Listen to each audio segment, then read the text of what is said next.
사랑하는 형제자매 여러분, 가난한 마음은 무엇이라고 했나요?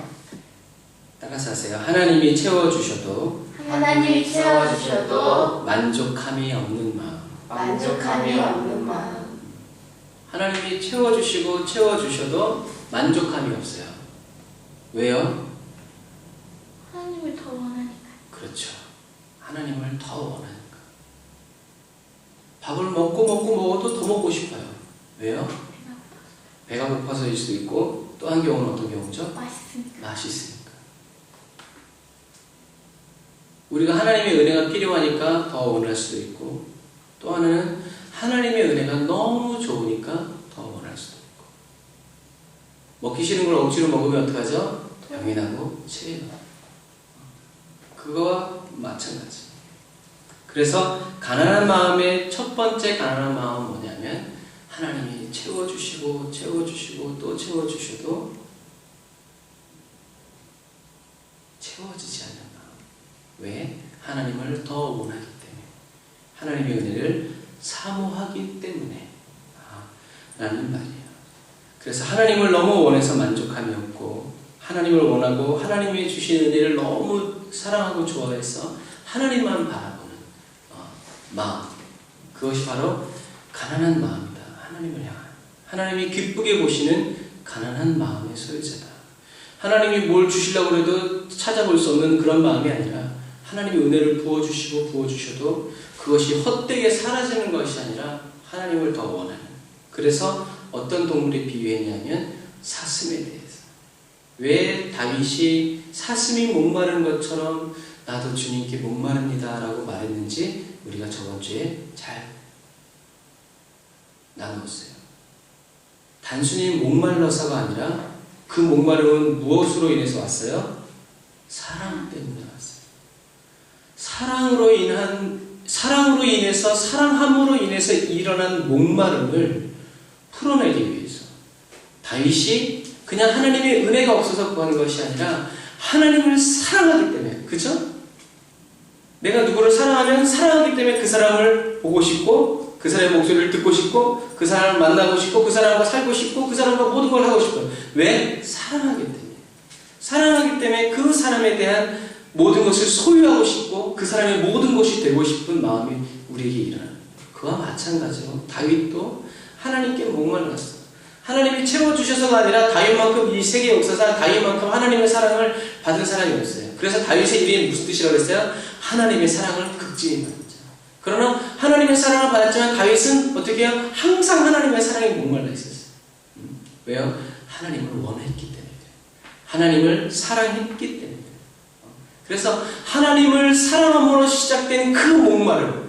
그래서 하나님이 나에게 풀어주시지 않으면, 하나님이 나를 기억해 주시지 않으면, 하나님이 내게 오시지 않으면 나는 살 수 없습니다. 그런 절박함, 생명과 직결되어 있고, 다윗은 왕으로서 모든 것을 누리고 있는데 이건 아무것도 아니라는 거예요. 이건 마치 사도 바울이 모든 것을 다 가지고 있음에도 불구하고 나는 그리스도를 얻기 위해서 이 모든 것을 버린다는 것과 똑같은 거예요. 하나님의 사랑을 더하여 주신 자가 아니라 하나님의 사랑 안에서 어떻게 해요? 박혀지고 뿌리가 내려져서 터가 굳어진 사람들의 삶의 모습입니다. 그래서 우리가 하나님을 갈망하는 것은 하나님의 은혜가 없어서가 아니라 하나님의 은혜가 있음에도 불구하고 하나님을 사랑하기 때문에 더 원하는 그 마음을 하나님이 사랑하신다. 이게 바로 첫 번째, 채워주셔도 만족하며. 그리고 가난한 마음의 두 번째의 성격을 볼 수 있는 여인이 바로 누구냐면 바로 예수님께 옥합을 깨트린 여자에게서 볼 수 있어요. 이 여자는 우리가 계속 나누었어요. 하나님이 계속 우리에게 말씀해 주신 말씀들이 지금 계속 우리 초콜릿 분수처럼 위에서 계속 이렇게 쫙 나옵니다. 이 여인은 자기의 가장 소중한 것을 주님께 내어드리면서도, 그리고 자존심도 내려놓고 인생 자체는 내려놓고 생명을 걸고 주님께 나아가서 예수님을 섬기는 것을 보게 되어 있어요. 아니, 믿음도 좋고 돈 있는 사람도 있고 예수님을 사랑하는 사람도 하지 못하는 일을 지금 이 여인이 하고 있는 거예요. 이 여인이 하는 이 일이 자기 스스로 자랑스럽고 기뻤다 그러면 왜 성경에는 이 여자가 문에서 들어오면서부터 눈물을 흘리고 있다고 생각했어요? 막 울면서 웃었다. 난 찬슬리야. 아마도 이 여인의 마음은 이 정도면 충분하지. 이제 사람들이 나를 우러러볼 거야. 내가 이 귀한 걸 깨뜨렸어. 이제 사람들이 나를 좀 인정해 주겠지? 사람들이 나의 삶은 변화되었다고 말해줄 거야. 그렇게 생각할 거야. 라고 생각하는 그런 마음이 아니었을 거야. 예수님께 이 향유 옥합을 깨뜨리는 그 여자는 들어오면서부터 눈물을 흘렸고 예수님께 향유를 부어드리면서 계속 울면서 눈물로 발을 적신다. 예수님이 그 발을 씻어드릴 정도로 이 여인은 울었다고 성경에 나와 있어요. 아마 이 여인의 마음은 주님께 더 좋은 것을 드려야 돼. 더 귀한 것을. 나 같은 죄인이 아니라 죄 없는 사람들이 예수님께 이것을 드려야 되는데 내가 이 죄 많은 내가 예수님의 이 몸을 만짐으로 인해서 내가 예수님을 더럽히는 것은 아닐까? 나는 왜 이렇게 가난할까? 예수님께 드릴 것이 이 자그마한 향유밖에 없다. 나의 생명을 쏟아서 드릴 수 있으면 그렇게 했을 것이고 누군가 내가 더 귀한 것이 있다면 내가 예수님께 드렸을 텐데 나는 고작 이거 향유 요만한 거 어떤 사람들한테는 1년 동안 벌어서 모을 수 있는 돈이었지만 어떤 사람들은 그러나 이 마리아 이 예수님을 사랑한 이 여자에게는 요것밖에 안 되는 나는 왜 이것밖에 못 모았을까? 너무 마음이 아프고 찢어진다. 주님께 너무 죄송하다. 예수님을 향유에 그냥 통째로 담가드렸으면 좋았을 텐데 나한테는 이거밖에 없구나. 예수님께 향유 옥합을 깨뜨린 이 여자의 마음은 바로 어떤 마음이었냐면 자랑스럽고 좋아한 마음이 아니라 가난한 마음. 다른 사람들에게는 너무나 미련하고 추하고 불결하고 악한 행동이었지만 그러나 예수님께는 사랑이 펑펑 솟아오르는 사랑의 고백이었다. 다른 사람들은 손가락질했지만 예수님은 따라 내 죄가 사라졌다. 평안히 가라. 감당할 수 없이 부어주시는 예수님의 사랑과 이 죄 용서, 끓어오르는 감사를 자기의 가난함과 부족함을 자기의 눈물과 온몸을 내어 드림으로 인해서 표현합니다. 모든 사람 앞에서 이 여인이 예수님을 시인하고 자랑했을 때 예수님도 이 여인을 어떻게 했어요? 모든 사람 앞에서 자랑하고 시인했을 뿐더러 너희들은 이제 복음이 전해지는 어느 곳에든 이 여인이 행한 일을 말해라 라고 예수님이 말씀해 주십니다. 그리고 예수님이 이 여인에게 너가 내 장사, 예수님의 죽음을 예비했다라고 말씀해 줍니다. 꼭 그렇다고 볼 수 없지만 예수님이 어떻게 해요? 그렇게 생각해 주십니다. 큰 향유가 아니라 엄청난 많은 향유가 아니라 조그마한 향유 한 병이었지만 예수님은 그 여인의 사랑을 그 가난한 마음을 받아주십니다. 유럽의 어느 한 교회에서 추수감사절날 헌금을 드렸어요. 헌금 바구니가 컸나. 그런데 어떤 한 소년이 헌금 바구니가 이렇게 자기 돌아오는 것을 자기 차례를 보면서 그 헌금 바구니 속에 쏙 들어가 버렸어요. 그럼 그 아이가 얼마나 작았다는 것을 여러분들이 알 수 있을까요? 모든 사람이 그것을 봤어. 뭐 하는 거예요? 이거 무슨 뚱딴지 같은 짓이야. 헌금 드리라니까. 자기 몸이 그 안으로 들어가. 나중에 목사님 물어봤어요. 야, 땅꼬마. 왜 그 안에 들어간 거예요? 저는 드릴 게 없으니까 자기 드리겠습니다 라는 마음을 하게. 왜 은지도 그런 마음이죠? 왜 순간 멈칫하지? 그러게. 순간 정신이 돌아온 거 아니에요? 맞아요. 이 소녀는, 이 아이는 자기 정말 주님께 드리고 싶은데 드릴 게 없어서 제 몸을 드립니다 하고 들어갔어요. 이 소년이 누구예요?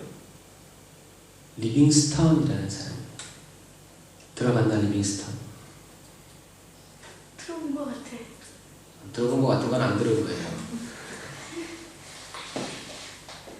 이 리빙스턴이라는 사람은 그 어렸을 때의 그 헌신대로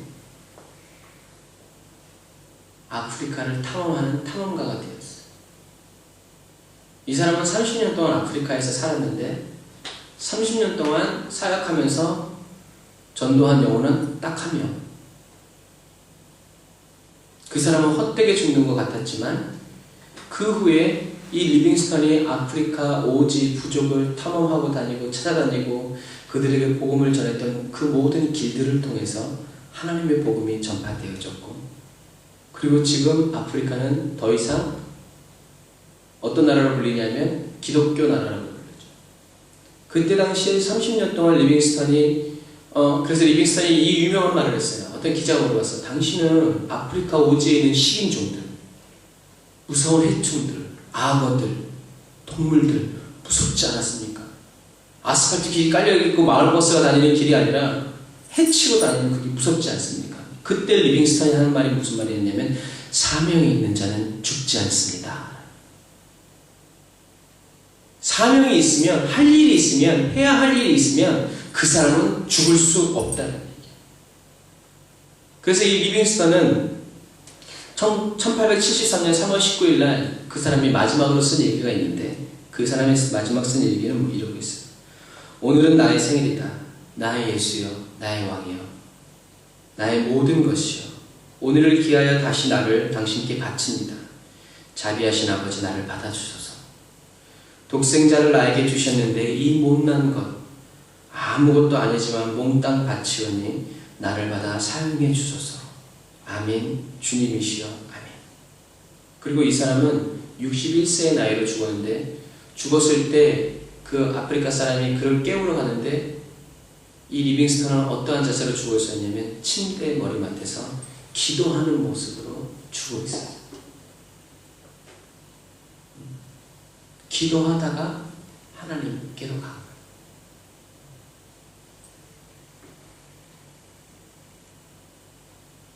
사랑하는 형제자매 여러분, 가난한 마음의 두 번째는 뭐냐면 드리고도 부족해야 하는 마음.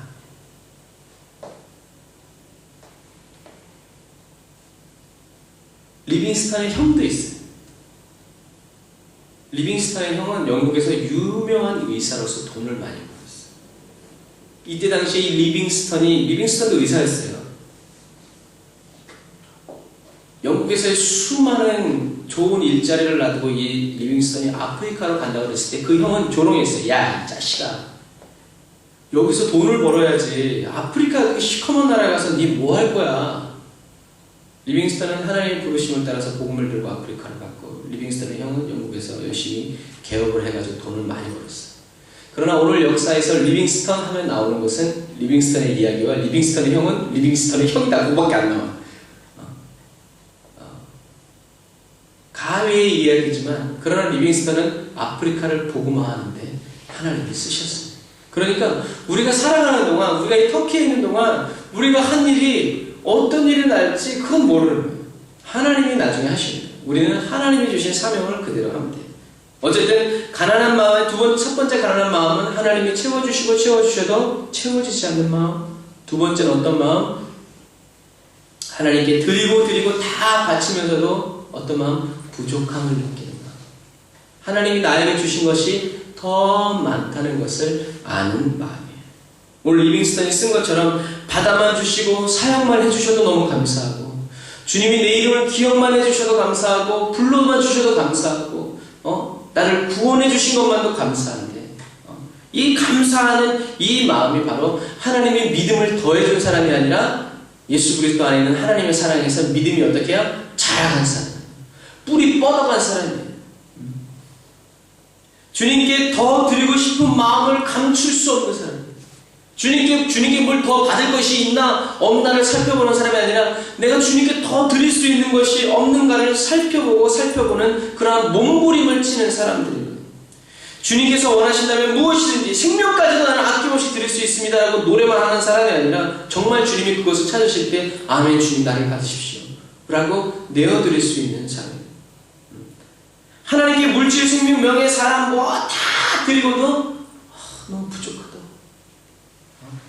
주님께서 내게 주신 게 이렇게 큰데 내게 주님께 드릴 것이 이것밖에 없다. 여러분, 왜 이런 마음이 드는 걸까요?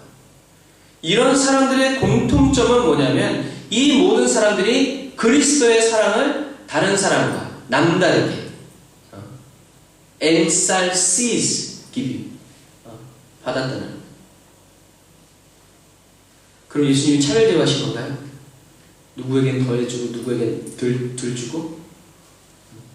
우리가 지금 명확히 하는 거예요. 믿음은 더해지고 안 더해지는 것이 아니라 믿음은 자라는 거예요. 그런 관점에서 볼 때 이 사도 바울도 마찬가지고 향유옥합을 깨뜨린 이 여인도 마찬가지고 리빙스턴도 마찬가지고 이 사람들은 하나님의 사랑을 더하여 준 사람이 아니라 남다르게 예수님의 깊은 사랑, 넓은 사랑, 높은 사랑, 긴 사랑을 어떻게 만난 사람들. 야, 주님이 이렇게 높으시구나, 이렇게 기시구나. 그것을 발견하고 그 사랑에 더 나아간 사람. 그 사랑의 뿌리를 내리고 박아서 계속해서 뻗어간 사람들. 자라간 사람들이 바로 이러한 사람들. 믿음은 누가 주고 하나님이 주시고 말고 좀 착한 일하고 헌금 많이 하고 뭐 하면은 하나님이 더 주시고 아니면 빼앗고 하시는 분이 아니라는 거예요. 믿음은 누구에게나 자라는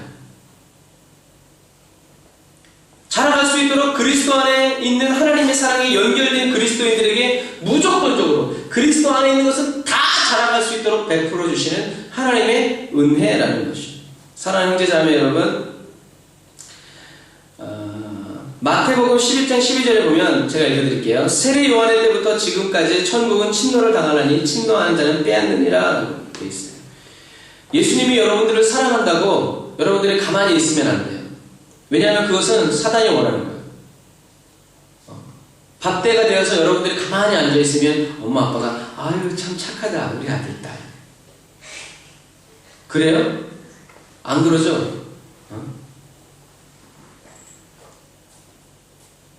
그거 마치 책을 딱 펴놓고 연필을 딱 붙잡고 자 주님 제가 이제 공부하려고 합니다. 저를 공부시켜주세요 하고 하는 거랑 똑같아요. 그럼 주님이 막 연필을 움직여가지고 은지야 이것은 이번에 시험에 나오고 예찬아 이것은 이번에 중요한 거다. 주님이 그러시나요? 안 그래. 내가 책을 펴야 되고 내가 읽어야 되고 내가 공부해야 돼. 하나님이 우리에게 주시는 것은 우리로 하여금 아무것도 안 하시겠다고 아무것도 하지 않게끔 하시는 게 아니라는 거예요. 그러면 씨도 하나님이 뿌리셔야지. 왜 우리 보고 뿌리라고 그래? 잘하겠으면 그럼 하나님이 추수해야지. 왜 우리 보고 추수하라고 그래? 우리가 일하지 않으면 나중에 주님과 누릴 것도 아무것도 없다. 없기 때문에 하나님은 우리에게 일시키십니다. 이 세상에 아무것도 안 하고 밥 주면 밥만 먹고 가만히 누워있는 사람 있죠? 누구예요? 식물인간. 침대에 누워있어. 아무것도 안 해. 누구도 하란 소리도 안 해. 뭐라고만 해서 사람만 있어 다 하고. 우리는 그런 식물인간의 믿음을 가지고 있어서는 안 돼요. 예수님은 왜 천국은 침략을 당한다라고 말씀하셨냐면 그 예수님 당시에 유대인과 바리새인 율법사들 이 제사장들은 어떤 생각을 가지고 있었냐면 우리만 천국을 간다. 이방 사람들은 다 지옥불 뗄까. 그래서 그런 생각으로 꽉꽉 차 있는 유대인들에게 예수님이 말씀하시는 거예요. 그래서 이방 사람들이 죄인들이 예수님을 믿고 천국에 간다고 그러면 그걸 싫어했어. 왜? 저 사람들은 원래 천국 갈 사람들이 아닌데 천국을 침략한다. 공격해서 막 무자격자가 들어간다. 이렇게 생각했기 때문에. 그래서 예수님은 그렇지 않다. 천국은 예수 믿고 가만히 숨 쉬다가 죽으면 가는 것이 천국이 아니다. 천국은 침노를 당한다. 천국은 원하는 사람입니다. 자라가는 사람입니다. 천국을 얻기 위해서 달려가는 사람입니다. 사도 바울도 열심히 일했어요. 왜요? 천국에 가기 위해서.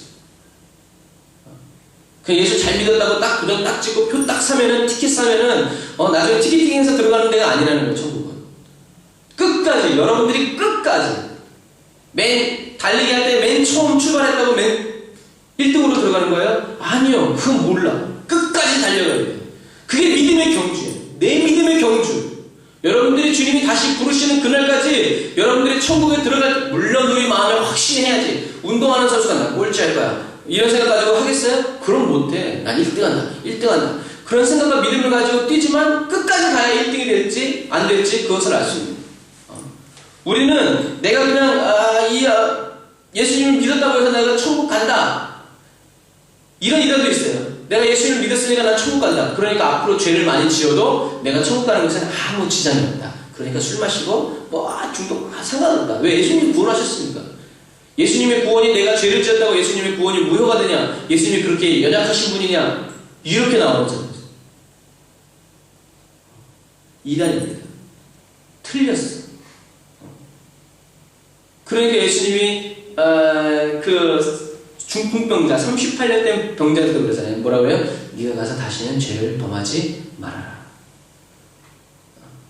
아니 예수님 한 번 고쳤으면 죽을 날 때까지 병이 안 들어야지. 그런데 예수님조차도 그런 말씀 하지 않으셨어요. 사랑하는 성도 여러분, 우리는 이렇게 교회 안에서 예배만 드리고 막 성경 읽고 막 이러다가 주님 오시면 짠짜잔 하고 갈승가고 이런 오해를 하고 있으면 안 돼요. 성경에는 달란트 비유도 있고 열무나 두무나 한무나 이렇게 받은 사람들의 비유도 있어요. 그래서 공통적으로 볼 수 있는 것은 5달란트. 1달란트가 몇 킬로인지 알아요, 예찬이? 성경에 나오는 1달란트는 30킬로예요. 그러면 주인이 10달란트 줬다는 것은 300킬로예요. 300킬로의 금. 우와. 어마어마한 거죠. 1달란트의 금도 어마어마한 거예요.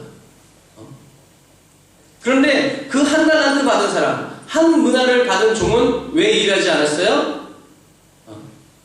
여러 가지 이유가 있을 수 있지만, 그러나 오늘은 좀 말을 바꿔서 이렇게 풀어보면 그 1달란트 받은 사람, 한 문화를 받은 사람은 누구만 기다렸냐면 주인 오기만 기다렸어요. 주인이 맡겨줬으니까 그거를 잘 간직하고 있는 거예요. 그럼 주님 언제 오십니까? 주님 빨리 오세요. 정말 나 지키기가 너무 어려워요. 그리고 주인이 주인이 오셨네 하고 여기 있습니다. 당신한테 맡기신 1달란트예요. 받으세요. 주인이요 원수같이 여겼어요. 또 반대로 5달란트 받은 사람, 2달란트 받은 사람, 5문화, 2문화 받은 사람은 주인이 딱 왔을 때 주인님! 제가 당신이 나에게 주신 것을 가지고 이만큼 남겼습니다. 보세요! 와, 저 잘했죠? 칭찬해주세요. 이러지 않았어요.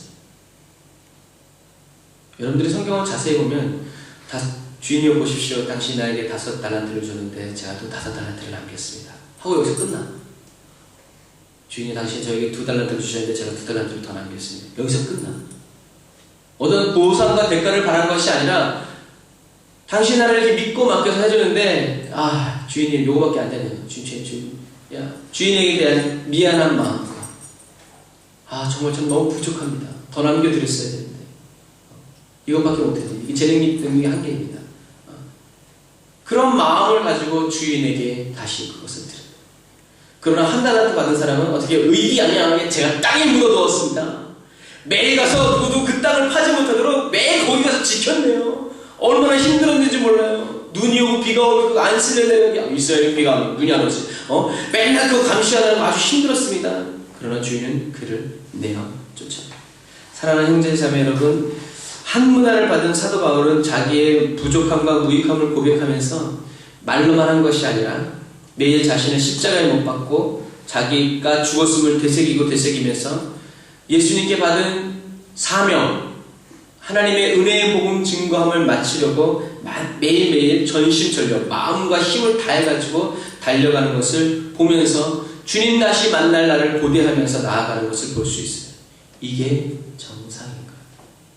이게 은혜를 제대로 받은 사람, 은혜가 믿음이 정상적으로 자라나가는 사람의 삶이에요. 은혜를 받아서 내가 높아지고 내가 유명해지는 것이 아니라 은혜를 받으면 받을수록 나는 작아지고 없어져서 결국엔 나는 무익하다 라고 밖에 말할 수 없는 지경에 이르러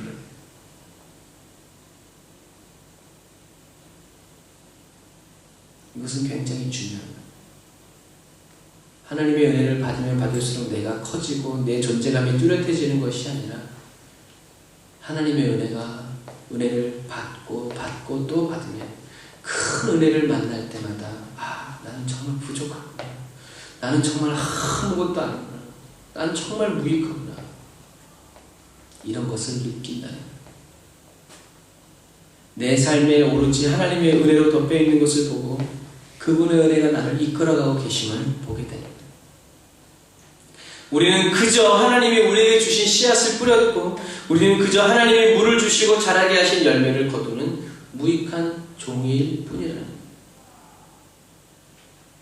우리에게 이런 상급을 주시고 잔치를 열어주시는 하나님의 사랑을 우리는 훗날 여러분들이 경주를 다 마치고 여러분들의 사명을 다 마친 다음에 우린 주님 앞에서 주님을 만나게 될 거예요. 그때까지는 우린 열심히 일해야 돼요.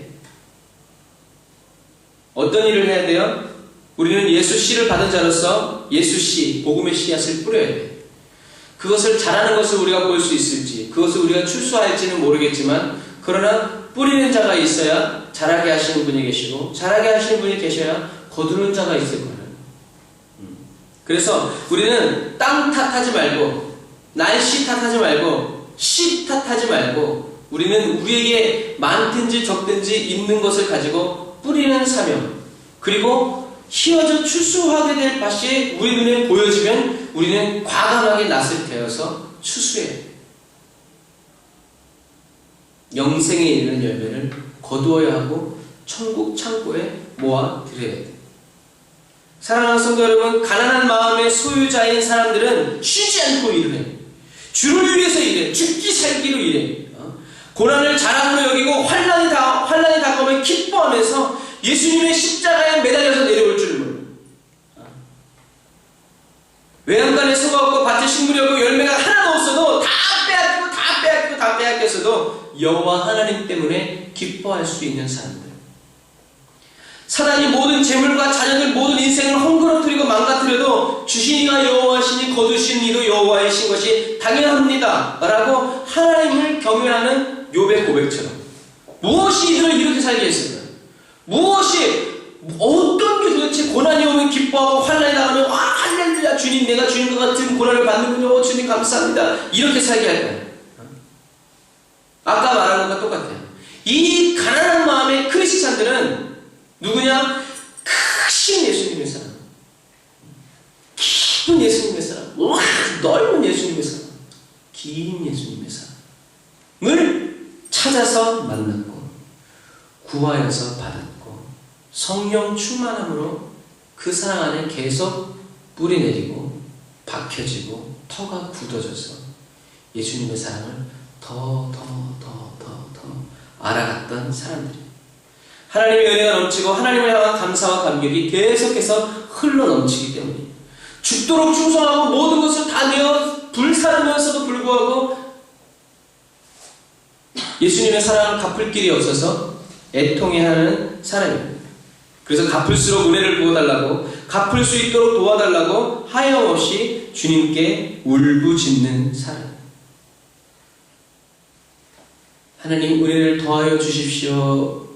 더하여 주시는 은혜가 아니라 예수 그리스도 안에 있는 하나님의 사랑 안에서 자라가게 하십시오 하는 더하여 주시는 은혜가 아닌 자라가는 은혜를 구하여 받은 자.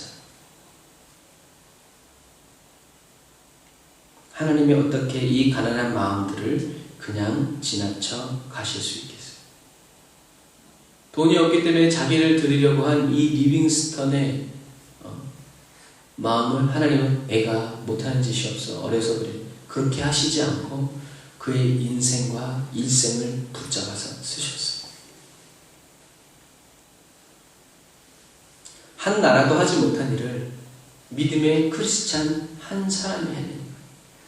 그 사람을 통해서 구원받고 제자된 사람은 한 사람밖에 없었지만 그러나 리빙스턴이 찾아다니는 부족들, 그런 길들, 그런 땅들을 통해서 아프리카가 지금 기독교 국가가 되었다는 것은 그리고 앙골라에서도 전 세계 최초로 이슬람 사원을 허물어뜨려버리고 왜? 이슬람은 문화지 종교가 아니다. 그래서 국가에서 사원을 밀어버렸어요. 이건 정말 마지막 시대의 나팔 소리가 됩니다. 지금 전 세계를 무슬림이 다 덮고 있는 것 같은데 사실 아프리카에서도 가장 작은 나라 중에 한 나라에서는 사원을 밀어버리고 이슬람은 종교가 아니다. 하나님만이 유일하신 하나님이다. 라고 나라와 정부와 국가가 선포하고 밀어버렸어요. 지금은 정말 마지막이에요. 이단만 판치는 것이 아니라 기독교의 바른 복음이 왕성하여지고 있는 시대라는 것이죠. 사랑하는 형제자매 여러분, 사랑하는 사람을 위해서는 그 무엇도 아깝지 않아요. 그러나 사랑하지 않는 사람을 바라봤을 땐 귀신은 뭐하나 저놈 안 잡아가고 저 사람이 숨쉬는 그 공기도 아깝고 먹는 그 음식도 다 아까워. 여러분이 비참해 보여서 또 여러분이 비참해져서 애통해 하십니까? 아니면 하나님의 은혜를 갚을 길이 없어서 애통해 하십니까? 여러분은 가난한 마음의 소유자인지 아닌지 우리는 알 수 있어요. 받을 은혜를 갚을 생각은 하고 계십니까? 아니면 생각만 하고 있는지. 하나님만을 원하는 마음으로, 하나님이 도저히 채우실 수 없는 마음으로 살고 하나님께 모든 것을 내어드리고 바치고 드리면서도 늘 부족한 마음, 갚을 길이 없어서 애통하는 마음으로, 그래서 더 하나님의 사랑을 구하고 더 주님을 의지해서 살 수밖에 없는 그런 축복이 있으시기를 주님의 이름으로 축복합니다. 그러므로 여러분, 지금 여러분이 가진 것이 없다고, 부족하다고, 좀 돈을 모아서 내가 좀 잘 된 다음에 하나님을 섬겨야지, 이런 생각을 가지고 있으면 우리는 주님께 쓰임받을 수 없어요. 그런 만족은 우리가 세상에서 얻을 수 없어요. 우리는 지금 있는 모습 그대로, 지금 내가 할 수 있는 것을 가지고 우리는 하나님을 섬겨야 돼요. 우리가 우리 주 예수 그리스도 안에 있는 하나님의 사랑 안에서 그리스도의 십자가를 자랑하는 것이 바로 저와 여러분이 해야 하는 사역이에요. 이게 전부예요. 예체능들은 학교에서 예수님의 십자가를 자랑하고, 왜 학교 다니니까? 엄마 아빠랑 사회 속에 있으니까 우리가 만나는 사람 보고 예수님의 십자가를 자랑하고. 근데 엄마 아빠가 학교 가서 선생님이 공부갔을 때 이사벨씨 촉새비유로 이게 맞는 말이야 안 맞는 말이야? 안 맞는 말이에요. 이것과 마찬가지. 우리가 있는 자리에서 우리가 무엇을 해야 될지 구하고 거기서 우리가 해야 될 것은 뭐 딴 거 없어요. 우리가 계속 하나님 우리에게 주시는 것은 예수님의 십자가를 자랑하는 거. 그러니 내가 예수님의 십자가를 자랑하려니 뭐가 있어야 돼? 내가 예수님의 십자가를 만나야 되고 예수님의 십자가 안에서 예수님이 하시는 말씀을 보고 듣고 깨달아야 할 말이 생기는 거지. 우리 아빠가 그러는데 이 말에 힘이 없어. 이건 증인의 말이 아니야. 증인은 뭐라고 했어요? 증인이 직접 보고 듣고 느끼고 생각한 것을 말합니다. 생각도 아니고 그냥 보고 듣고 보고 들은 것을 그냥 얘기하는 거예요. 그게 전달자야. 그게 증인이라는 거예요. 그러니 내가 증인으로 살기 위해서 주님 나를 증인으로 쓰세요. 내가 십자가를 만나요. 하나님이 잘하게 하신 은혜를 받아 누려야 돼요. 여러분, 사도 바울이 왜 자기를 무익한 종이라고 했을까요? 그것은 바로 예수님이 무익한 종이라고 말하라 라고 하셨기 때문에. 능력이 없어서 무익한 종이 아니라 할 일이 없어서 무익한 종이 아니에요. 사도 바울은 신약 성경의 70%를 썼고 가는 곳마다 교회를 썼고, 제 생각에는 만약에 사도 바울이 이 시대에 태어났으면 전 세계는 보고만 됐을 거예요. 비행기 타고 다니면서 다 역사를 했을까? 안 믿을 수 있는 사람이 어디 있어? 그런데 주님 나에게 이 일을 맡기시려고 사도 바울을 수천 년 전에 태어나게 하셔서 자동차도 없는 시대에, 비행기도 없는 시대에, 딸랑 배 하나 있는 시대에 사도 바울은 전 유럽을 보고 계시죠. 그런데 사도 바울이 자기를 무익한 종이고 정말 죄인 중에 괴수라고 한 이유는 예수님이 그렇게 말하라 라고 하셨기 때문입니다. 우리 누가복음 17장 7절부터 같이 읽어볼까요? 누가복음 17장 7절부터 10절 같이 읽어보겠습니다. 시작. 너희 중에 누이게 밭을 갈거나 양을 치거나 하는 종이 있어 밭에서 돌아오면 저더러 곧 와 앉아서 먹으라 할 자가 있느냐? 도리어 저더러 내 먹을 것을 예비하고 띠를 띠고 나의 먹고 마시는 동안에 수종 들고 너는 그 후에 먹고 마시라 하지 않겠느냐? 명한 대로 하였다고 종에게 살해하겠느냐? 이와 같이 너희도 명령받은 것을 다 행한 후에 이르기를 우리는 무익한 종이라 우리의 하여야 할 일을 한 것뿐이라 할지니라. 아멘. 왜 무익한 종이라고 했어요?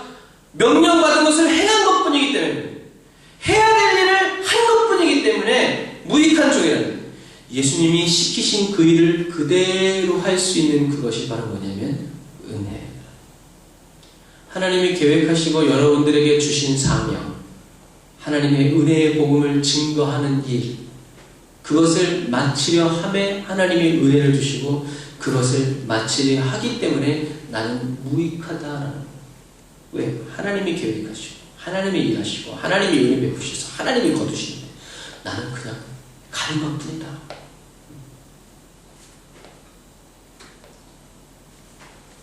나는 주님이 내게 맡기신 이 일을 마치기 위해서 은혜 받아야 되기 나는 날마다 성령 충만 부르짖는다.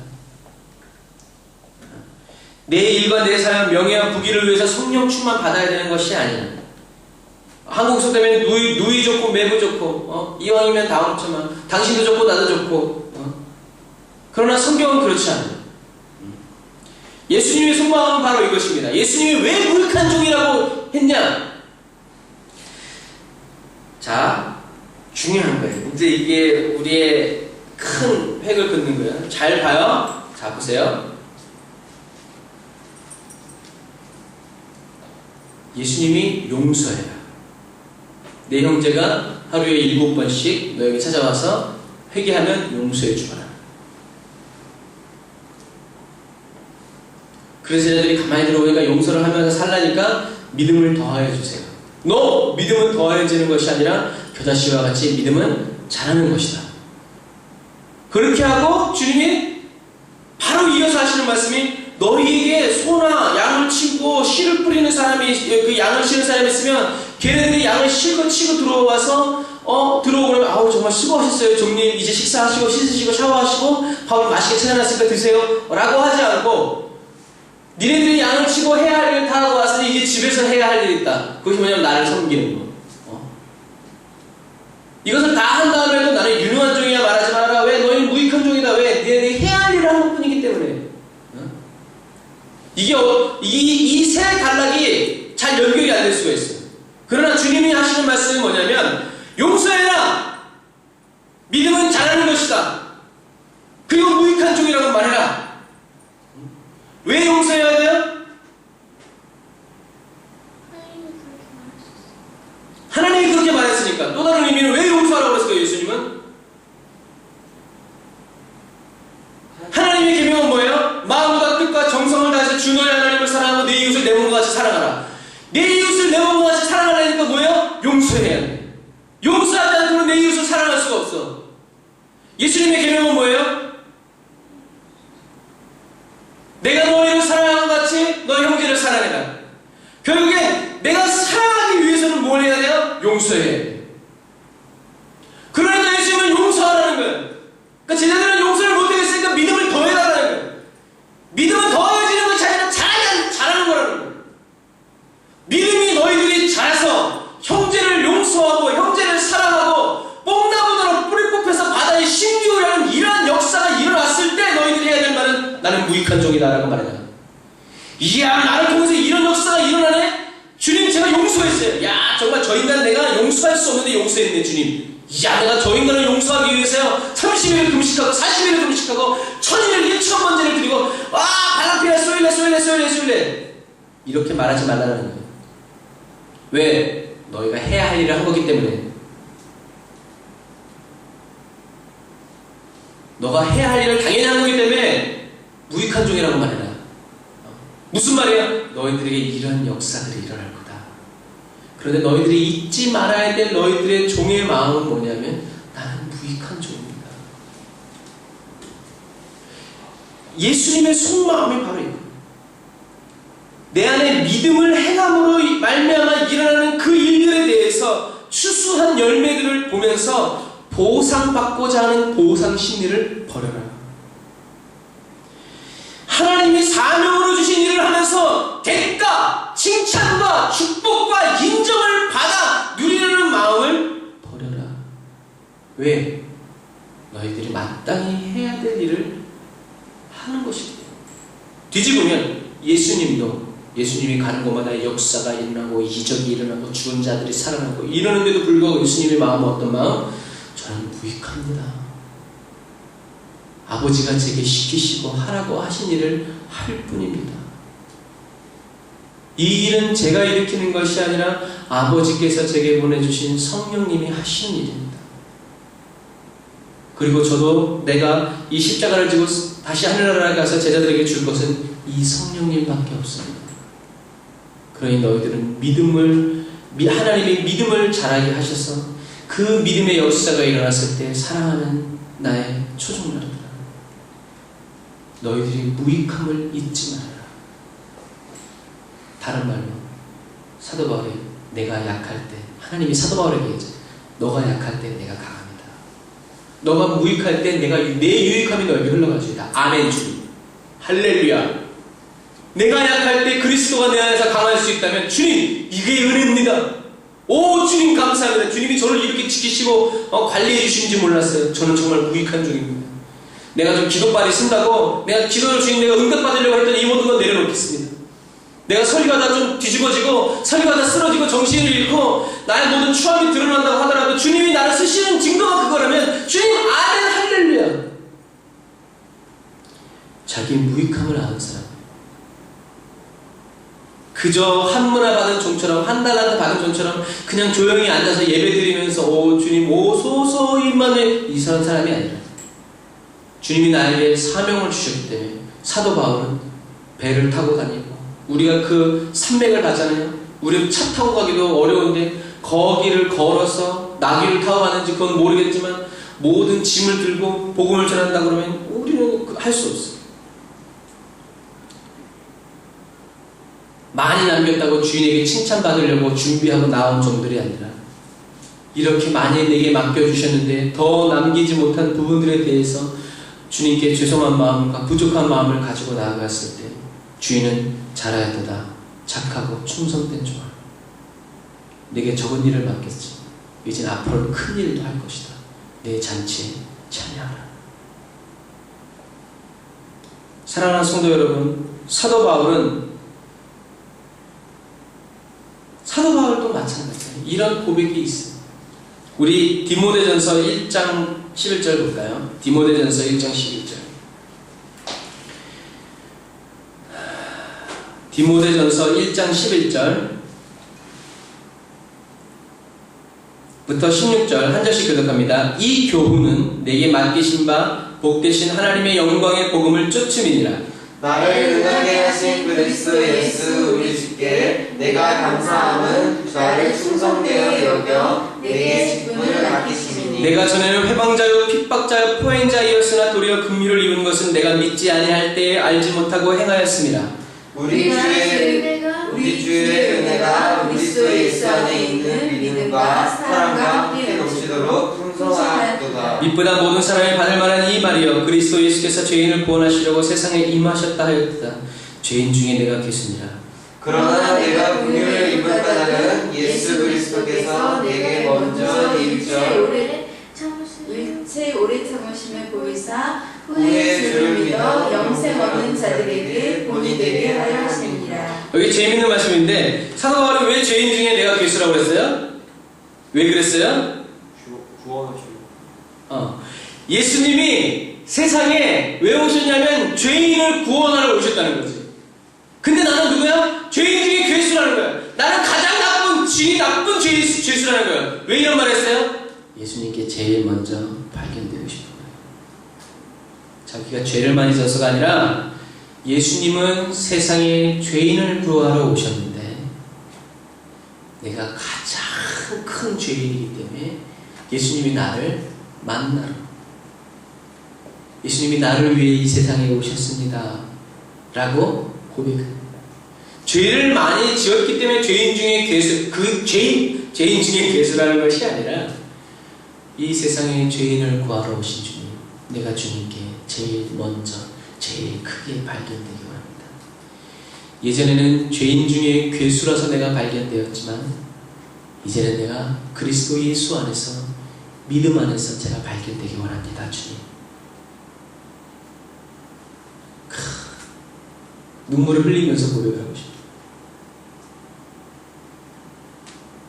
이게 사도 바울에게 있는 그리스도의 상징. 죄가 많아서 죄인 중에 괴수라고 얘기하는 것이 아니라 죄인을 구하러 오신 예수님께 나를 봐주세요. 내가 주님께 발견되기 원합니다. 그래서 주님이 나를 찾아오셨다. 나는 죄인 중에 괴수다. 그러나 내가 긍휼을 입은 이유는 무엇 때문에 이 이유를 입었는지 그 다음에 나옵니다. 사랑하는 성도 여러분, 은혜가 풍성한 하나님을 만나야 돼요. 사도 바울은 은혜가 풍성하신 하나님을 만났어. 째째한 하나님, 딱 요거 구하면 요거만 주는 하나님이 아니라 풍성하신 하나님. 우리는 풍성하신 하나님을 만나요. 그래서 여러분들이 기도할 때 하나님 만나게 해주세요 이렇게 기도하지만 성경에 있는 그대로 하나님 풍성하신 하나님을 만나기 원합니다. 긍휼이 풍성하신 하나님을 만나기 원합니다 라고 기도해요. 여러분 아까 말했어요. 왜 용서하라고 하셨냐? 하나님의 계명을 이루기 위해서. 그래서 우리는 믿음의 보상 심리를 버려야 하고 사명 감당의 보상 심리를 버려야 해요. 대가성 뇌물을 하나님께 기대해서는 안 된다는 거예요. 성경에 보면 요나라는 선지자가 있는데 그 요나라는 선지자가 정말 니느웨에서 복음을 전할 때 3일 길을 가야 되는데 하루 길만 갔어. 하루만 복음을 전했는데 막 성이나 회개를 하고 막 그러니까 더 이상 복음 전하지 않고 이 언덕 위에서 이 성이 언제 망하나 보자 했는데 성이 안 망하는 거야. 그때 하나님이 이렇게 넝쿨 하나를 이렇게 해주셨는데 그 넝쿨에 그늘이 져가지고 이 요나가 살겠다. 주님 너무 감사해요. 내가 이렇게 사명 감당한다고 주님이 이렇게 내가 심지도 않았는데 이렇게 넝쿨을 이렇게 자라게 해주셔서 너무 시원합니다. 이제 이 니느웨 성이 어떻게 망하는지 보겠습니다. 할렐루야. 그러고 있었는데 갑자기 그 다음날 이 넝쿨이 시들어서 말라버린 거예요. 그러니까 이 요나가 뭘 하냐면 하나님, 내가 하나님의 일을 하는데 내가 뭐 큰 거 해달라는 것도 아니고 집을 져달라는 것도 아니고 이 넝쿨 하나 이것도 못 지켜주십니까? 하나님이 야 네가 지금 나한테 이렇게 화내는 게 네가 합당하냐? 요나가 뭐라냐면 내가 죽기까지 내가 죽더라도 이것은 내가 합당하다고 그랬어. 야 네가 하룻밤에 네가 수고도 하지 않은 이 넝쿨이 자랐다가 죽는 것을 네가 아쉬워하는데 이 앞뒤를 분간하지 못하는 이 영혼들이 죽어가는 것이 어떻게 했나? 그리고 요나는 사라졌다. 요나의 보상심리가 하나님을 어떻게 대적하는지 어떻게 보면 니느웨 사람보다 이 요나가 더 악질인 것 같아요. 믿음의 보상심리. 우리가 주님 선교지에 와서 이렇게 사는데요. 하나님 어떻게 이렇게 철 따라서 옷도 제대로 하나 안 사주시고 차도 안 주고 좋은 집도 안 주고 어떻게 이러실 수 있어요? 믿음의 보상심리, 사명의 보상심리. 사실 우리가 하나님 신앙생활하면서 가장 좌절하는 때는 언제냐면 이 보상심리가 우리와 하나님 사이에 있을 때 믿음으로 순종하고 있고 순종하고 있음에도 불구하고 하나님의 축복, 보상, 상여금, 보너스, 월급 기대하지 않았던 이런 것들 또 기대하는 것들이 오지 않을 때 우리는 가장 크게 좌절해요. 가장 크게 넘어져. 가장 크게 시험 들어. 상황 때문에 좌절하는 것이 아니라 하나님의 축복이 더디 오고 하나님의 보상이 이루어지지 않는 것처럼 보이기 때문에 우리가 하나님께 실명하게 되고 무너진 기대와 신뢰의 무게로 인해서 우리가 파산해버리고 다 집어쳐 이렇게 해버리고 늪에 빠져버려요. 사실 보상으로 따지자고 그러면 사도 바울이 가장 많이 받아야 돼. 가장 많이 버렸어. 어떤 의미겠어? 자기의 명예, 부, 지식 모든 것을 일평생 결혼도 하지 않고 오직 주님께만 충성할 이 모든 것을 버리고도 주님께 보상과 대가를 요구하지 않아요. 나의 나된 것은 다 주님의 은혜입니다. 사랑하는 성도 여러분, 이렇게 모든 것을 다 드리면서도 사도 바울이 하는 말은 이런 말이에요. 제가 읽어드릴게요. 고린도전서 15장 9절에 나는 사도 중에 지극히 작은 자다. 내가 하나님의 교회를 핍박하였으므로 사도라 칭함을 받기에 감당치 못할 자다. 그러나 나의 나된 것은 하나님의 은혜로 된 것이니 내게 주신 그의 은혜가 헛되지 아니하여 내가 모든 사도보다 더 많이 수고하였으나 내가 아니요 오직 나와 함께 하신 하나님의 은혜다. 하나님의 은혜가 일한 것이 내가 일한 게 아니다 라는 거예요. 이게 사도 바울의 고백입니다. 하나님이 일하셨다는 거예요.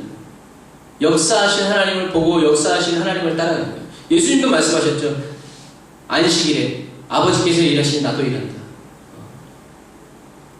사도 바울은 자기의 마음과 신앙 고백을 하나님께 정확하게 올려드렸고 하나님은 바울을 쓰셨고 아낌없이 쓰셨고 마음대로 쓰셨고 시도 때도 가리지 않고 하나님은 바울을 쓰셨어요. 우리가 하나님께 쓰임받고자 하는 마음이 있는데 그 마음이 내가 하나님을 쓰고자 하는 마음인지 하나님께서 나를 쓰실 수 있도록 나를 드리는 마음인지 우리는 정확하게 살펴봐야 돼요. 하나님의 은혜가 일하여 주시면서 그리고 하나님의 은혜가 제가 열심히 기도했다고 된 일이 아니고 우리가 충성 봉사했다고 되는 일이 아니라 그냥 하나님의 은혜가 그렇다고 해서 우리가 아무것도 안 하고 있으면서 하나님의 역사가 이루어지는 것이 아니라 내가 하나님의 은혜 주신 대로 그 은혜를 헛되게 하지 않게 하기 위해서 열심히 달려간 그 길. 하나님의 은혜. 어떤 우체부가 시골길에 맨날 편지를 배달해 다니는데 길이 너무 황량한 거야. 그 자전거 타고 가는데 너무 이렇게 좀 스큰도 올라라. 왜 볼 게 아무것도 없으니까. 그래서 그 우체부가 아이디어를 냈어요. 무슨 아이디어를 냈냐면 갈 때마다 씨앗을 뿌렸어요. 씨앗 조그만 거. 크든지 말든지 모르겠다고 훅훅 한 손으로 운전하고 가면 훅훅 뿌리고 갈 때는 이쪽 뿌리고 올 때는 이쪽 뿌리고 계절이 바뀔 때마다 그 자리에서 꽃들이 피어가지고 이 우체부가 아유 내가 심은 게 자랐네. 저기 코스모스였구나. 저기 민들레였네. 아이고 배추 봐라 배추. 향기가 가득하고 찼고 아름다움이 가득하더라. 그게 씨 뿌림의 축복이에요. 뿌리고 나면 그것은 다 나중에 그 뿌린 사람이 누리게끔 하시는 게 바로 어쨌든 하나님의 은혜예요. 함께 해주시는 은혜. 나는 그냥 뿌렸을 텐데 하나님이 그것을 어떻게 봄이면 봄꽃, 여름이면 여름꽃, 가을이면 가을에 피는 꽃, 겨울에 꽃 안 피지. 계절에 맞춰서 하나님이 내가 뿌린 씨들이 죽지 않고 비가 와서 흘러내려갔으면 거기에 가서도 뿌리 내려서 자라는 것을 보면 참 아름다워라 주님의 새 찬송하면서 우체 편집에다가 다니고 얼마나 즐겁겠어. 사랑하는 성도 여러분, 그리스도를 얻기 위해서 이 세상의 좋은 모든 것을 버린 사도 바울. 자, 단지 그리스도를 얻기 위해서 명예도, 부도, 재물도, 친구도, 결혼 생활도, 사랑하는 여인도, 어쨌든 그런 모든 것을 다 내어버린 사도 바울이 사역할 때 하나님이 사도 바울에게 주신 것은 편안한 사역의 환경과 모든 사람에게 칭찬받는 환경과 모든 사람에게 인정받는 사람과 사람들이 막 헌금을 많이 내주고 선교비를 막 보내주고 막 차를 내주고 막 비행기를 태워주고 배를 태워주는 이러한 편안하고 안일한 정말 말씀과 기도 복음 전파에만 힘쓸 수 있는 환경이 아니라 모든 것을 내어버린 사도 바울에게 찾아온 것은 각성마다 시기와 다툼과 질투와 싸움이고 몇 대 때려 맞는 것이고 그러니까 사도 바울이 얘기하잖아요. 야 내가 어떻게 살았는지 아냐? 유대인들에게 40에 가만 하나 곤장을 맞고 채찍질을 하고 오개도 갇히고 매도 수없이 맞고 어느 정도로 맞았냐면 죽을 정도로 맞았고 여러 번 간의 위험과 강도의 위험과 동족의 위험과 이방인의 위험과 신의 위험과 광야의 위험과 바다의 위험과 거짓 형제주의 위험을 당하고 바다에 갔다가 3번 파산당하고 일주일 동안 폭풍과 풍랑으로 만나서 죽을 똥살똥 말고 여러 번 자지 못하고 여러 번 줄이고 여러 번 굶고 여러 번 춥고 여러 번 헐벗었다. 그런데도 사도 바울이 하는 말은 나는 무익하다. 모든 것을 내어버린 사도 바울에게 하나님이 주신 환경은 편안한 복음 전파의 상황이 아니라 아주 그냥 악한 그런 상황이었지만 그러나 그런 상황에서도 뿌려진 씨앗들을 하나님은 힘있게 자라게 하셨습니다. 우리가 누구를 바라보면서 사역할 것인가? 누구를 바라보면서 살 것인가? 그런데 사도 바울은 이 모든 것이 뭐라고요? 하나님의 은혜다. 내가 헐벗었지만 추워서 얼어 죽지 않았고 내가 배고팠지만 굶어서 죽지 않았고 내가 풍랑과 파도 만났지만 수장되지 않았고 매 죽도록 맞았지만 매 맞아 죽지 않았고 동족들의 위험이 있었지만 나 목 안 달아났고 나는 계속해서 씨를 뿌렸다. 나의 달려갈 길과 주 예수께 받은 사명 곧 하나님의 은혜의 복음 증거함을 마치려 하면 나의 생명은 조금도 맡기지 않겠다. 그런데 도대체 하나님의 사명을 마치지도 않고 은혜를 받고 축복을 받아 누리려는 저와 여러분은 도대체 어떤 사람입니까? 사명의 중도상환? 은혜의 적금해지? 은혜의 부도? 사명의 부도? 사랑하는 형제자매 여러분, 우리는 뭘 볼 수 있냐면 이 믿음의 보상 심리를 어디서 볼 수 있냐면 우리가 나눴던 탕자의 비유에서 볼 수 있어요. 탕자가 이야기해요. 내가 하늘과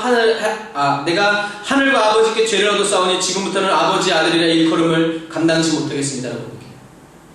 이 둘째 아들이 집에 딱 돌아오면서 아버지 저 왔어요. 저 찾으셨어요? 아이고 그러셨죠. 얼마나 힘드셨어요. 이 연로하신데 이렇게 그냥 나와 계시다니까 이제 안 기다리셔도 돼요. 저 왔어요.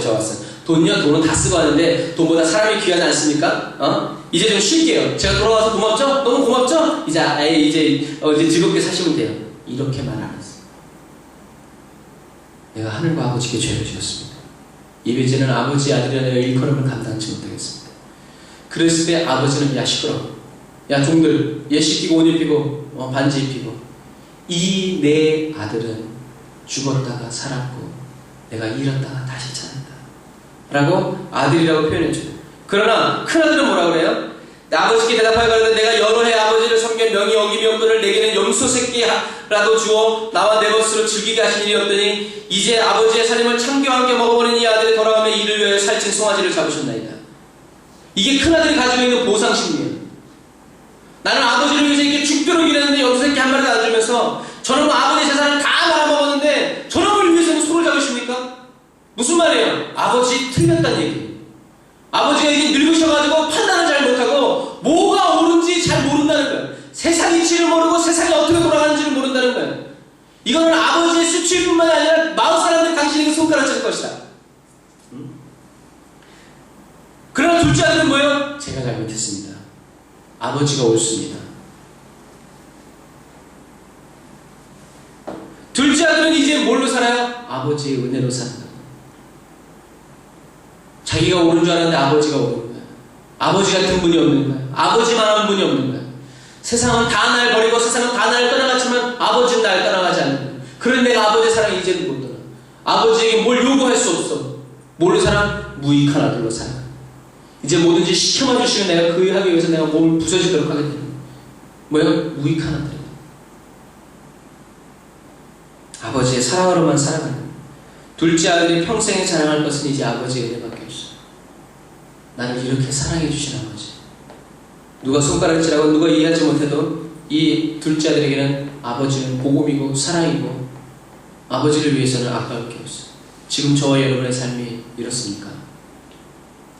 저와 여러분이 자랑할 것이 십자가밖에 없습니까? 저와 여러분이 얻기 원하는 것이 그리스도 안에서 발견되는 것밖에는 없습니다. 주님이 다시 오실 때 영생에 이르는 열매를 드리기 위해서 여러분들의 생명을 조금 더 귀한 것으로 여기지 않고 충성되이 여겨 맡겨주신 이 사명을 감당하고 마치기 위해서 달려가고 있습니까? 저와 여러분의 기도 제목이 예수 그리스도 안에 있는 하나님의 사랑에 머물기 위한 것입니까?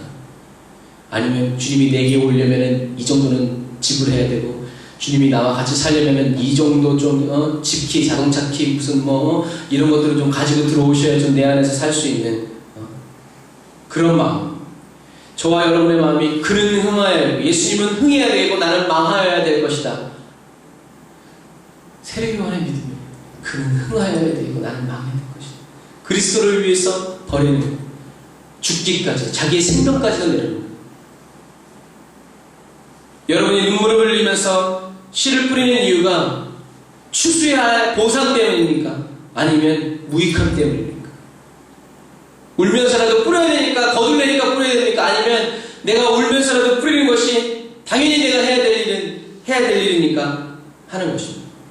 여러분, 오직 예수 그리스도가 저와 여러분의 상급이고 면류관인 것을 믿습니다. 예수님 외에 다른 면류관을 우리는 말은 그렇게 하면서 우리의 마음에는 그렇게 원하지 않는 것입니다. 예수님의 십자가의 사랑으로 우리 안에 남아있는 모든 의로움과 보상심리를 산산히 깨뜨려 주십시오. 예수님, 오직 예수님의 십자가만이 빛나게 해주십시오. 우리 예수님께 이렇게 기도해요. 자, 그러면 결론적으로 말씀드리겠습니다. 예수님이 왜 사도 바울을 택하셨을까요? 그 시대에 가말리엘 문화에 수많은 학생들이 있을 것이고, 바울이 5개국을 했다는 것은 그 당시에 5개국을 하는 수많은 학생들이 있었을 텐데, 예수님은 왜 사도 바울을 택하셨을까?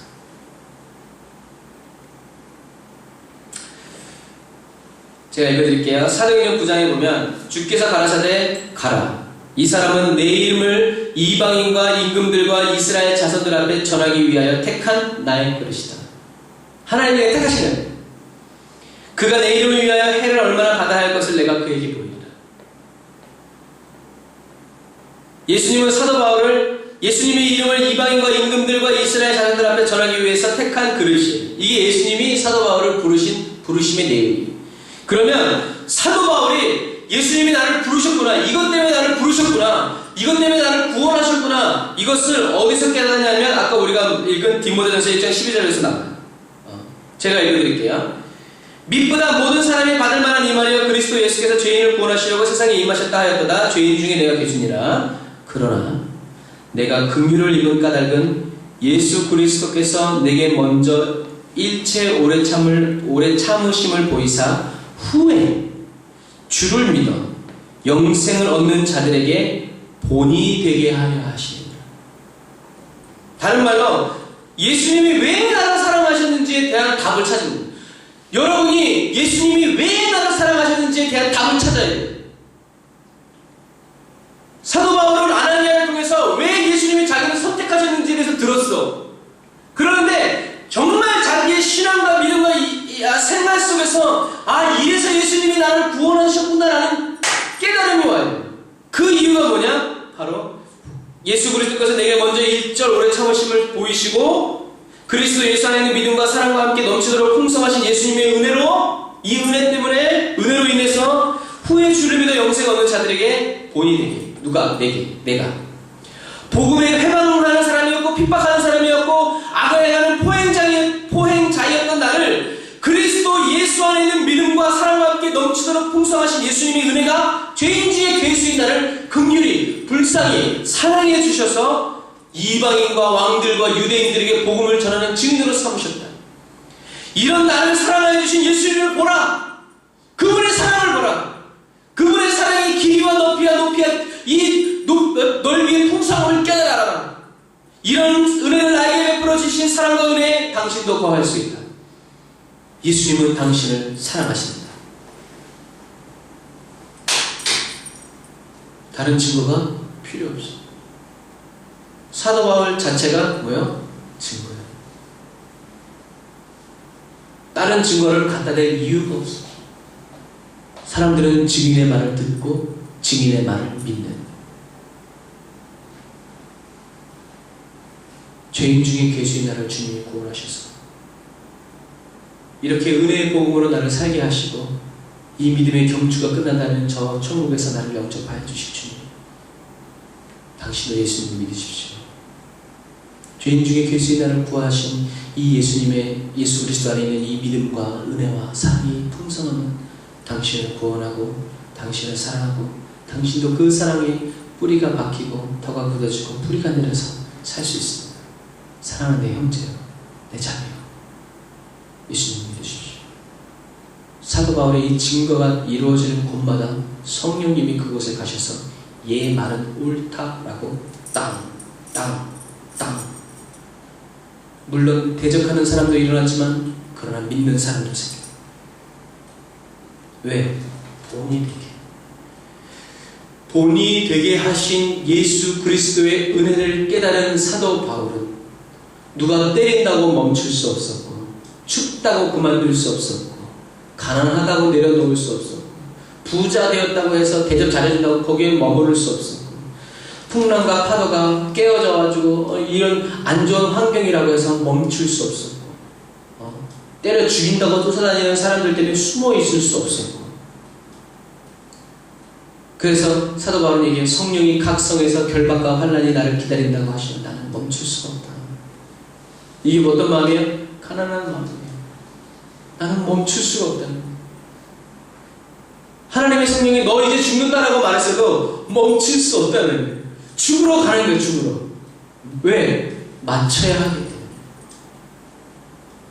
사랑하는 성도 여러분, 수많은 기적과 이사가 나타나고 이적이 나타나고 가는 곳마다 사람들이 때려 몰려들고 유명해지고 아마 예수님보다 더 유명해지는 사람인데 할지라도 사도 바울이 항상 겸손할 수 있었던 이유는 나는 무익한 종이다 라고 하는 이것이, 이 은혜의 사슬이 사도 바울에게 있었기 때문에, 확실했기 때문에, 조금 유명해졌다고 그 유명세 때문에 오 정말 내가 유명한가 봐 변질되지 않고 나의 나 된 것은 오로지 주님의 은혜다.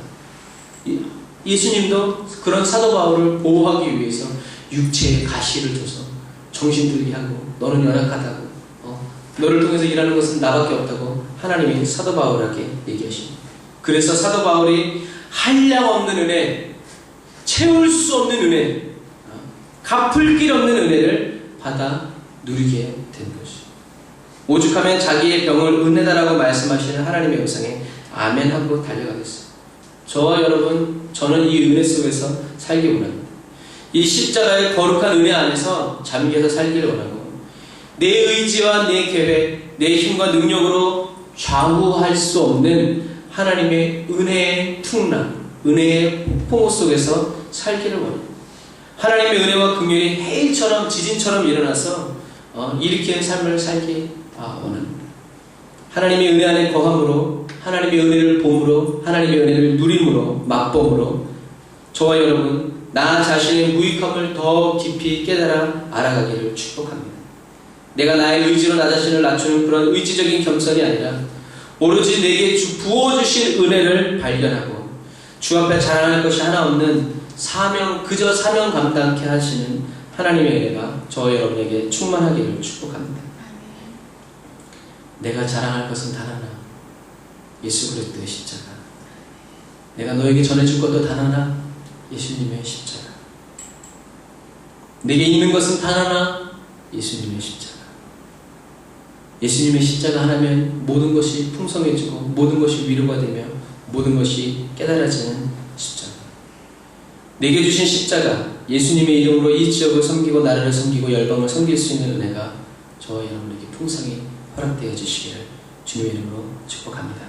기도하겠습니다. 예수님 감사합니다. 주님께 모든 것을 다 내어드리고 더 드리고 싶은 마음이 불길같이 일어나게 하여 주옵소서. 주님께 드림이 멈추지 않도록 주님 저를 추수의 일꾼으로 기름 부어 주옵소서. 나를 사용하시고 우리를 사용하여 주시고 우리 교회를 사용하여 주시고 우리나라 민족을 사용하여 주옵소서. 주님의 신실한 친구 되기 원합니다. 주님, 제가 눈을 뜨고 감을 때마다 예수님의 그 사랑의 십자가로 가득 채워지기를 원합니다. 십자가를 통해서 세상을 보고 십자가를 통해서 세상이 저를 볼 수 있도록 저를 은혜의 십자가에 늘 메어 주시기를 원합니다. 이제는 믿음의 보상 심리를 철저하게 깨뜨려버리고 나의 보상, 나의 자랑, 오직 예수님의 십자가 그 사랑에 붙들림만 되어서 십자가를 세우고 뿌리고 전하며 살아갈 수 있는, 그리고 십자가의 열매를 거두는 복된 삶이 되게 하옵소서. 예수님의 이름으로 기도드렸습니다.